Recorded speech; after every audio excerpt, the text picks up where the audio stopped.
What is a gift? For unto us a child is born, and his name shall be called Wonderful, Counselor, the Mighty God, the Everlasting Father, the Prince of Peace. Isaiah chapter 9 verse 6.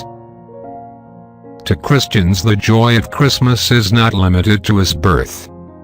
It is built even more on the triumph of his death and resurrection, that gave meaning to his birth. The mysterious spirit of generosity which possesses us at Christmas is the afterglow of Calvary. The fact of the cross illuminates this day and hallows it. As we exchange our gifts, let us remember that they are symbolic of the unspeakable gift of God's love. I do not believe that Christians should be giving expensive gifts to each other. We should quietly give simple little gifts that are expressions of our love and devotion to the recipients. These gifts become symbolic of the gift of God's love.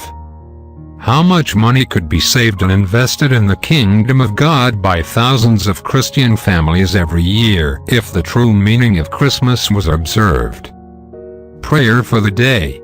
Loving God, my Heavenly Father, in your gift of Jesus I see your immeasurable love reaching out to all mankind. How I praise you and adore you.